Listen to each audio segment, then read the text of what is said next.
శుక్లాంబరధరం విష్ణుం శశివర్ణం చతుర్భుజం ప్రసన్నవదనం ధ్యాయే సర్వవిఘ్నోపశాంతయే అగజానన పద్మార్కం గజానన మహర్నిశం ఏకదంతం ఉపాస్మయే సర్వదేవతా స్వరూపుడు సత్యసాయి దేవత గురుభ్యో నమః.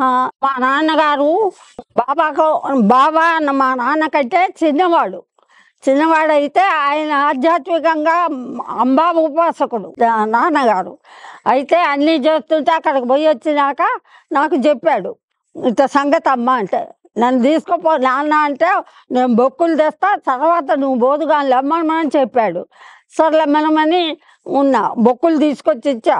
అవి చదువుకుంటూ శాశ్వతంగా చందాగా డాక్టర్ల దగ్గర అందరి దగ్గర కూడా సేవలు చేశా. నాకు 21 నమస్కారం ఇచ్చారు స్వామి. ఇచ్చి శ్రీశైలం నుంచి నీకు 21 రూపాయి నా బ్యాంకులో జమ అయింది, నీకు 21 రూపాయలు శ్రీశైలం నుంచి ప్రసాదం పంపిస్తున్నాను, అవి తీసుకోమన్నాడు. అసలు మా ఆయనకు దేవుడు అంటే తెలీదు, అసలు దేవుడే లేడంటాడు. అట్లాంటిది కళ్ళు పోతే నన్ను ఎక్కడికైనా భజనకి తీసుకుపోయేవాడు, కానీ ఆయన వచ్చేవాడు కాదు. చేస్తుంటే నీ కళ్ళు వస్తాయి బాబా దగ్గరికి పోతేనే చెప్తే వస్తానన్నాడు.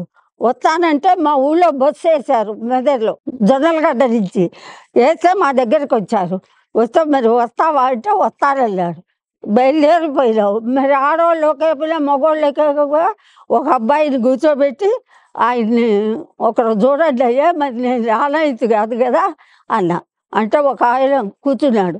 బాబా రావటమే ఆయన దగ్గరకు వచ్చి కళ్ళు తుడిచి జోడవతలు పారేసి నెత్తిట్టన్నాడు. కళ్ళు వచ్చినాయి. ఇక లేచి ఎగురుతున్నాడు. పాద నమస్కారం ఇచ్చాడు. పక్కన ఒక ఆయన ఉండి ముట్టుకోకన్నాడు. స్వామి నేను చూస్తూనే ఉన్నా. ఇట్టిట్టని ముట్టుకోవద్దని మాకు తప్పు అని చెప్పి పాదాలు ఇచ్చాడు. ఇక అక్కడి నుంచి 4 సంవత్సరాలు చేశాడు బాబా కాగితాలు రాయటం. అక్కడే నేను మళ్ళీ అక్కడికి పోయినా పూజ చేయటానికి. చావకపోతే అసలు ఆ చావ అంటే ఏమిటో కూడా నాకు తెలియదు. మా పుస్తకాలన్నీ, మా ల్యాండ్ పుస్తకాలు, పొలాలు అన్నీ కాగితాలు పట్టుకొని పోయే వరకు ఒకళ్ళు గుంజి అవతలు పారేశారు. అందరికంటే పెద్ద ఉంటే ఆమెకు చెప్తే నువ్వేం భయపడిపోకు, రాజేశ్వరి రమణారావు గారు ఇద్దరు వచ్చి నిన్ను అక్కడ కూర్చోబెడతారు, ఆ పారేసిన ఆమె పేరు చెప్పద్దు, చెప్తే ఏవో చెప్పకపోతే ఏవో లేని దండం పెట్టుకుంటూ కూర్చుంటే చెప్పు నీకేం భయం లేదు అని ఆ రాజేశ్వరి డాక్టరు పైనుండు ఆమె చెప్తే ఫలానా సీతమ్మ గారు అని చెప్పా. ఇంకో వీళ్ళిద్దరి మీద ఇంకొకళ్ళు పెద్దగా ఉంటారుగా, ఆమె వచ్చి నువ్వేం భయపడిపోకు, నువ్వు అక్కడే కూర్చో, నీ దగ్గరికే వస్తాడు రాజేశ్వరి డాక్టరు, నీ దగ్గరే కూర్చోబెడుతుంది అని చెబితే, అప్పుడు ఆమె చెబితే కాగితాలు తీసుకొచ్చి ఇచ్చి నీకు బాబా దర్శనం ఇయ్యడని చీర పెట్టి గుంజింది. స్వామి నువ్వే నాకు ఉత్తరాలు రాయటం అట్లాంటి ఏమీ తెలీదు, నీ సేవ తప్ప నీ నామం తప్ప నాకు రెండో తెలీదు, నాకు బయట ప్రపంచమే మా బజార్లో నాకు ఇల్లు తెలియవు స్వామి, అంతా నీదే వారం ఇక్కడే ఉంటా అనే వరకే స్వామి అన్నాడు, నువ్వు రా కానీ ఇంటి దగ్గరే ఉండి ఈ సేవ అక్కడ చేసి రోజు అన్నదానం చేయమని చెప్పాడు. అప్పటి నుంచి 90 మందికి ఇంట్లో ఉంచి 90 మందికి 40 మందికి రోజు అన్నం పెట్టేదాన్ని. విజయవాడ కళ్ళ డాక్టర్ సాంబశివరావు గారు, ఆయన వాళ్ళమ్మ కళ్ళు లేవట, బాబా భక్తుడు, అది నిలబెట్టాడు. ఒక 10 మందికి ఫ్రీగా చేయించా, ఊళ్ళో చేయించా. ఈ బాబా సేవలోనే నేనున్నా. ఉంటే నన్ను ఒకళ్ళు నువ్వు లేచిపో అవతలకి అన్నారు. ఒక రాజస్థాన్ ఆమె హిందీలో ఉండి మమ్మీ బయట అన్నది. అంటే కూర్చుంటే అవతల వాళ్ళు నన్ను గుద్దుతున్నారు, నీకు మేము ఇన్నాళ్ళు బట్టి చేస్తే దర్శనం ఇవ్వలేదు, నీకెందుకు ఇవ్వాలి అని. నువ్వు కూర్చో మమ్మీ అని హిందీలో మాట్లాడేది. నేను హిందీలో కూర్చున్నా. వచ్చాడు స్వామి, ఫోటో ఇచ్చాడు, ఇప్పటికే ఉంది ఇంట్లో. బిళ్ళలు వేసాడు, పొట్లాలు ఇట్లా అది పోసాడు, ఈ ఫోటో తీశారు వాళ్ళే. బాబా పాదాలు పట్టుకున్నవి కూడా తీసి నాకు తెచ్చిచ్చారు. అప్పటి నుంచి ఇప్పటిదాకా కూడా చేశా. బాబా సమాధి అయిన దాకా చేశా. ఇక పోలేకపోతున్నాను. వద్దన్నారుగా. నేను అక్కడ ఒకరోజు ఏదన్నా తప్పు చేస్తే ఎగస్ట్రా సేవ చేసి వచ్చేదాన్ని. ఈలోగా ఇంట్లో చెట్లన్నీ కొట్టి అన్నీ ఆగమాగం చేశారు. చేస్తే ముందే నాకు పొమ్మనమని చెప్పాడు. సర్లే మరి మేము ముందు వచ్చేవరకు ఏముంది, ఇల్లు శ్మశానం ఉన్నట్టుంది. అప్పుడు నన్ను కొట్టాలని ఎంత ప్రయత్నమో చేశారు. నేను ఇక ఎవరికి చిక్కలా సాయిరాం సాయిరాం అనుకుంటూ వెళ్ళిపోతే అక్కడ రైలు పోయింది. గుర్రకాళ్ళు ఉండేవాళ్ళు నా దగ్గర. ఆ గుర్రకాళ్ళు ఒక పిల్లగాడు, ఇంత పిల్లగాడు తీసుకొని పోయి బస్సు ఎక్కితే ఆ బస్సు ఆగదట. సాయిరాం అని దండం పెడితే బస్సు ఆఫ్ చేశాడు. కలెక్టర్ గిరిధర్ బాబా దగ్గర చదువుకున్నాడు. ఆ కలెక్టర్ గారి ఇంటికి తీసుకోపోయారు బళ్ళో పిల్లలు. తీసుకోపోతే ఆయన ఇంట్లోనే ఉంచుకొని, ఇంకా నీకు ఎవరన్నా తెలుసా అని అడిగాడు. అడిగితే అప్పుడు వెనక ఇవి ఫోన్లు ఎక్కువ లేవు కదా. ఒక అబ్బాయి, మా తమ్ముడు కరెంట్ ఆఫీసులో పనిచేస్తాడు, ఆ అబ్బాయిది ఒక్కటి తెలుసు, జ్ఞాపకం తెచ్చుకో బాబా తెలుసుకొని అన్నాడు కలెక్టర్ గారు గిరిధరు. అంటే అప్పుడు చెప్తే వాడు కరెంట్ ఆఫీసులో ఇది జరుగుతున్నది, ఇక్కడే ఉంచుకోండి, చీకట మరి ఎక్కడ పోతావు అంటే రైల్వే స్టేషన్లో పడుకుంటారంటే వద్దని అక్కడే ఉంచుకొని భోజనం పెట్టి వాళ్ళ ఇంట్లో ఉంచి తెల్లారి పొద్దున పంపించాడు. ఇక అక్కడి నుంచి అప్పుడు ఆంధ్ర, ఈ తెలంగాణ ఏమీ లేవు. చంద్రబాబు దొరకు ఉద్యోగం ఇచ్చింది సత్యసాయి బాబాయే. నువ్వు ఎవరిని పలకరించినా సాయిరామ్ అనే తర్వాత నమస్కారం పెట్టు అని చెప్పారు. మరి నన్ను తిడితే నీకెందుకు బాధ? మరి బాధ కాదా స్వామి? నేను గొలిచే దేవుడిని ఇతరులు తిడితే బాధ కాదా? నేను భరిస్తాగా, నువ్వెందుకు? ఒకవేళ నిన్ను తిట్టారనుకో ఏం చేస్తావు? నీకు కించిత్తు పాపం ఏ నేరంలో ఉంటే వాళ్ళు నాలుక పెట్టి నాకుతారు. నువ్వేం బాధపడబోకు, ఇక్కడే చెయ్యి అన్ని సేవలు, నీకు బుద్ధి పుట్టినప్పుడు రమ్మన్నాడు.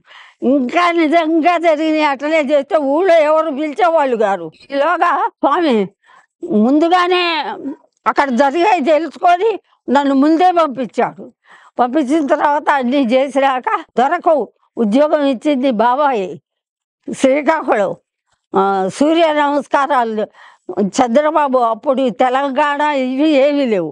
వాళ్ళందరి దగ్గరికి పోయినా వీళ్ళ పిల్లగాడిని, మా చెల్లెలు కొడుకుని ఒకటి తీసుకొని, ఇంగ్లీష్ రాదుగా నాకు, వెనక 5 క్లాసులు మట్టుగా చెప్పారు. అక్కడ పోతే ఆల్ ఇండియా మొత్తానికి ఆ జోలికి ఎవరు పోకండి, సత్యసాయి నాకు ఉద్యోగం ఇప్పించాడు అది అని అందరికీ చెప్పాడు. ఈయనకు కూడా చెప్పాడు. ఏది, నేను అక్కడ లీడర్ని. తాడువాయ ఆమె ఒక ఆమె, నేను, ఇద్దరు. వీళ్ళు ఈ మధ్యలో వాళ్ళంతా మేము ఇన్నాళ్ళు బట్టి చేస్తే మాకు దర్శనం ఇయ్యలేదు, నీకు ముందే ఎందుకు ఇవ్వాలో దర్శనం అని. ఏమో మరి బాబా అనుగ్రహం ఎట్టుంటే అట్ట 21 అంటే ఇంత పూజలు చేసేదానికి నా పేరు పెట్టి రాయలే. సత్యనారాయణ అని చిన్నపిల్లగాడు పిచ్చిగా రాస్తాడే, అట్ట రాసి ఒక లిపాపా పంపించారు నాకు. అవన్నీ చేశారు. ఈ బాబా సమాధి అయినాక పోలేకపోయినా ఒక మనిషి ఉండాలి, వాళ్ళ బతుకు తెరువు చూసుకోవాలిగా. వాళ్ళ బతుకు తెరువు జడగొట్టి ఎక్కడ తీసుకుపోయని ఇప్పటికి 3 ఏళ్ళ బట్టి వాళ్ళే పెడుతున్నారు అన్నం. కలెక్టర్ గారు పాపం ఎక్కడున్నారో గిరిధర్ గారు వచ్చి ఆ జాగా బండలేసి విశాఖపట్నం ఋతుక్కులకు బ్రాహ్మణులకు చెప్పి ఈ గుడి కట్టండి అని బాబా చెప్పారు కావాలను. వాళ్ళంతటా వాళ్ళే వచ్చి చూసి గుడి కట్టమని చెప్పారు. ఎప్పుడైతే ఎవరికి లొంగకుండా ఎవరికి దండం పెట్టకుండా ఉన్నానో ఇక నా వెంట పడ్డారు. ఈలోగా 93లో మా ఆయన చచ్చిపోయినాడు. మళ్ళీ చావుకు పోతే ఏడుస్తుంటే దగ్గరకు వచ్చి అడవబోకు, ఇక్కడ పూల చెట్లకు నీళ్లు పోస్తున్నాడు, నీకేం భయం లేదని చెప్పారు. ఇంకప్పటి నుంచి 93 దగ్గర నుంచి 5 సంవత్సరాలు చేశాడు రాయటం. సాంబశివరావు గారి దగ్గర 5గురికి ఏవో అందరికి రైల్వే పాస్ సగం మీద తీసుకొని 20 మందిని తీసుకొని పోయేదాన్ని. ఒక ఆమె ఇట్లాంటి చావంటే నేను వచ్చేదాన్ని కాదన్నాడు. బాబా నువ్వు చేయకపోతే మరి అనబోకు, నేను చేస్తా నీ బదులు అని ఆటలు ఆడేది. ఇంతంత రాళ్ళు ఉంటాయిగా, అవన్నీ ఊడ్చి పారబోసా. తెల్లారి పొద్దునే స్వామి వేదిక మీదకి వచ్చి, నా బిడ్డలు డల్ల పరుపుల మీద పడుకొని భర్తలు బెడ్ కాఫీ తెచ్చిస్తే తాగుతారు, వాళ్ళకి ఏం తెలుస్తుంది అని అన్నాడు. జనం అంతా చప్పట్లు కొట్టారు. ఇక అక్కడి నుంచి ఇక నేనే చేస్తున్నా. ఒకవేళ ఎవరన్నా ఏదన్నా అన్నా మీరు అనపోకండి, నేను చేస్తా మీ బదులు అని చేసేదాన్ని. చెప్పులు లేకుండా తిరగడం అలవాటుగా ఇక్కడ కూడా అదే అలవాటు వచ్చింది. 20-30 ఏళ్ళ బట్టి ఇది చేస్తున్నా. డాక్టర్ల దగ్గర వేశారు నా డ్యూటీ. ఒక డాక్టర్ బ్రాహ్మణపల్లిలో చేస్తాడు, కృష్ణారెడ్డి గారని, విజయవాడలో ఉన్నాడు. ఇప్పుడు కింద పడితే వాళ్ళే చూసేది. ఇక్కడ మదర్లో వచ్చి గురువారం చేస్తాడు. రుద్రాక్షలు తీసుకుపోయినారు. కాశీ పోయి వచ్చా, వాళ్ళే మందులు ఇస్తే పోయి కాశీ వెళ్ళి చూసి వచ్చాం. వచ్చేటప్పుడు సముద్రం, సరస్వతి నది, యమున, వాటి నీళ్లు పట్టుకొచ్చా. కాగితం మీద అక్కడ రాసి వచ్చా, షిరిడి సాయి, సత్యసాయి, ప్రేమ సాయి, లలితా పరమేశ్వరి రాసిచ్చా. అన్నీ చూసి వచ్చా, కానీ పళని ఒక్కటే చూడలేదండి. అవి సీసాలో పట్టుకొచ్చా. ఆ సారా అమ్మేవాడు అన్నీ పగలగొట్టి స్వామి సేవలోనే పోయినాడు. అట్లా బోలెడు చేశారండి. స్వామి నువ్వు మటుకు నామాన్ని మర్చిపోబోకు, ఎవరైనా వచ్చి ఏదైనా చెయ్యమన్నా ఆ నామంతోనే జపం చేయమనేవాడు. ఇప్పటికే పడుకొని జపం చేస్తా. నీళ్ళు పోసుకోలేదు, తలకు పోసుకోలేదు, అయ్యి అని ఏమీ పెట్టుకోవద్దు. నామానకున్న విశిష్టత రెండో దానికి లేదు. తెల్లవారుజాము చేస్తారు చూడండి. ఆ సేవకు పోతాడంటే స్వామి వచ్చి నువ్వు పోబోక అని చెప్పారు. ఒక ఆడవంలాగా వచ్చి చేతులు కంజర, హార్బడి, మధ్యలో ఇవన్నీ వాయిస్తా, అన్ని పిలుతూ మొత్తం నువ్వు పోవద్దన్నాడు. ఇక అప్పటి నుంచి నగర సంకీర్తనకు పోవటంలే. పోకపోతే వీళ్ళంతా కచ్చగట్టి నన్ను దాంట్లో నుంచి తీశారు. ఒక డాక్టర్ని ఇద్దరిని తీసుకొని పైకి పోతే ఆ డాక్టరు మొత్తంలో కావిలి ఉంటాడే, ఆ అబ్బాయి 2 అవి ఐడెంటిటీ కార్డులు 2 తీసుకున్నాడు. సాయిరామ్ అంటే ధన మూతలతో వచ్చాడు. జనం అంతా ఉరుకుతూ వచ్చి ఇవన్నీ తీసుకొచ్చి బాబా అతన్ని రిజెక్ట్ చేశాడు. నాకు అందుకోసమే భయం, ఎవరైనా తిట్టినా కూడా చెప్పను బాబాకు. నాలోనే 4 తమలపాకులు నవిలి ఉమ్మేస్తా, అంతే, వేరే ఏమీ లేదు. తమలపాకులు తినే మాట వాస్తవే. వెనక జాగీదారుగా గోశాల ఇయ్యాయి. బాబాకు భజన చేస్తే తమలపాకులు చుట్టి అక్కడ పెడతా, మీఠాపాలు. షిరిడి బాబా చూడలేదు ఎప్పుడు. బాబా నేను ఒక్క తడవ కూడా షిరిడి చూడలేదు అనేవరకే. ఏలూరు నుంచి ఒక అబ్బాయి వచ్చి 200 బాబా దగ్గర పెట్టి ఇంకా బొమ్మ అన్నాడు. ఒకటి చూస్తే ఎవరు లేరు. ఇంకా బాబాయే పంపించాలి అనుకున్నా. ఇది తీసుకొని వరంగల్ పోయినా. వరంగల్ పోతే మా చెల్లెలు ఏం చేసింది, నేను కూడా వస్తానంది. 200లో ఏం పోతావని అంతా బాబా నీదే అని. వాళ్ళు హైదరాబాద్ నుంచి ఏం ఫోన్ చేశారు, నువ్వు గుళ్ళోకి పోయి చూసి అక్కడి నుంచి మహాలక్ష్మి గుడి దగ్గరికి పో, నీకోసం ఎదురు చూస్తుంటారని ఫోన్ చేశారు. గుళ్ళోకి పోయినా. మా అమ్మాయి మా చెల్లెలు పోయి బయటికి రాకపోతే ఆ గేటు దగ్గర ఆయన హిందీలో మాట్లాడి ఇట్లా సంగతి మా బాలు బచ్చా లోపల ఉన్నారని అంటే సరిపోయినా. బాబా మెడలో నుంచి దండ తీసి ఇసిరేశారు. అది తీసుకొని మహాలక్ష్మి గుడి దగ్గరికి పోయినా. వాళ్ళు మీకోసం ఎదురు చూస్తున్నావు, రండి, స్నానం చేయండి, భోజనం పెడతాం అని చెప్పి వేశారు. 4 అయిన తర్వాత వచ్చారండి వాళ్ళు. వస్తే అప్పుడు ఇవన్నీ లేవు, ఈ గదులు, దర్వాజాలు ఇట్లాంటివి ఏమీ లేవు. ఊరు బయట ఉండేది. ఆ ఊరు బయట అక్కడ ఉంటే అక్కడికి వచ్చి పాదాలు ఇచ్చారు, నెత్తిన పెట్టి మోసుకోమని. ఆ పాదాలు తీసుకొని నెత్తిన పెట్టుకొని 9 రోజులు ఉన్నా. తర్వాత వచ్చా.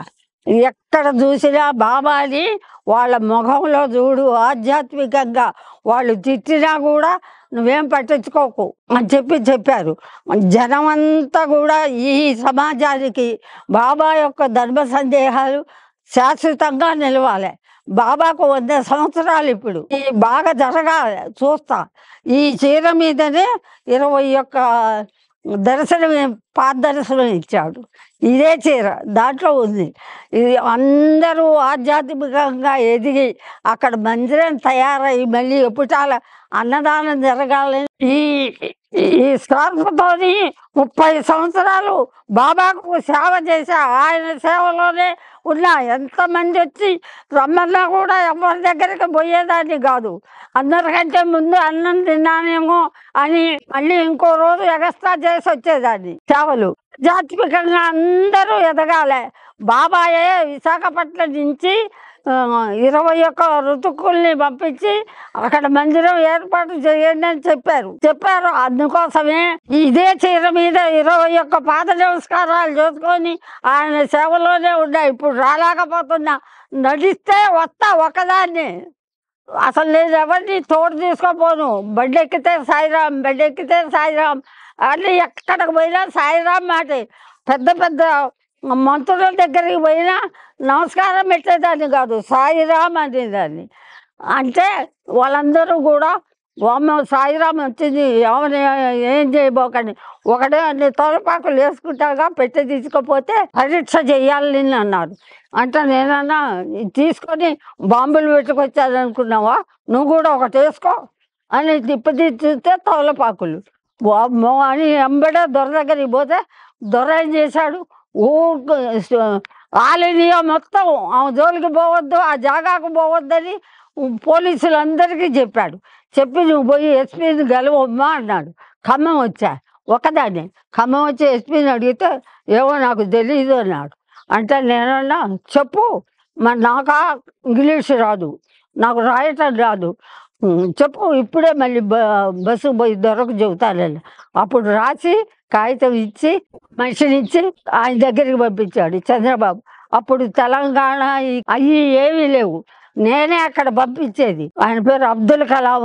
వీళ్ళందరినీ ఆ గేట్ దగ్గర ఉండి పంపించేది. అది తర్వాత లేకపోతే స్వామి ఇట్లా పట్టుకొని పైకి లేవదీశాడు. లాల్ బహదూర్ శాస్త్రి, పిలికిట్టరు, చవాను వీళ్ళందరినీ లోపలికి పంపించేదాన్ని. ఇవన్నీ చేస్తున్నారని కచ్చకు ఇట్లా చేస్తున్నారండి, నేను ఇట్లా చేశాను. నేనెవరికి చిక్కలేదు, దొరకకపోతేనే మాట గాంభీరం ఏం పోలే, కాకపోతే నడుస్తుంటేనే ఇది. అక్కడ కూడా పెద్దగా మాట్లాడుతుంటే వాళ్ళు వచ్చి ఇట్టించానే వాళ్ళు, చిన్నగా వచ్చేది కాదు మాట, పెద్దగా వచ్చేది. అట్లా మా నాన్న 86లో చచ్చిపోయినారు. నేను 79 దగ్గర నుంచి చేసా 30 సంవత్సరాలు. ఆయన పంపించింది నేనేనండి. అద్వాన్ని, కాశీ అవన్నీ, ప్రయాగ, బుద్ధగయ, ఆధ్యాత్మిక, కాలభైరవి, అహ్మదాబాదు అవన్నీ చూసి వచ్చా. ఈ కృష్ణారెడ్డి గారే ఒక పుస్తకాన్ని రాసి ఇచ్చాడు, నీకేం భయం లేదు పోయి రమ్మని. ఒక కాలభైరవి దగ్గరనే ఎక్కాల్సి ఉంటే ఒక కుర్చీ ఇచ్చారు. పోలీసులు 3 వచ్చి సాయిమాత పో అని చెప్పి వాళ్ళే తీసుకుపోయి ఆ కాలభైరవుడు దండ మెళ్ళో వేశారు. శివాలయం దగ్గరికి అట్లనే తీసుకుపోయినారు. ఆ నీళ్లు తెచ్చి అవి అక్కడికి పుట్టపర్తి పోవటానికి యమున, సరస్వతి అవి తీసుకొచ్చారు సీసాలలో. నేను వద్దామంటే నాకు ఒకళ్ళు కావాలి, వాళ్ళు బతుకు తెరువు పోతుందిగా, నా కోసం వస్తే రోజు చదువు చెప్పుకునే వాళ్ళుగా, అందుకోసం అని ఆ నీళ్ళు వచ్చినప్పుడు ఎప్పుడో ఇవ్వచ్చు. మెసేజ్ ఒకటి వచ్చింది, 10 రాష్ట్రాల వాళ్ళు వస్తున్నారు, అవి ఫోటోలు తీయించుకొని వచ్చా. అన్నదానానికి గట్టి కాశీలో 3కి. సాయిరాం.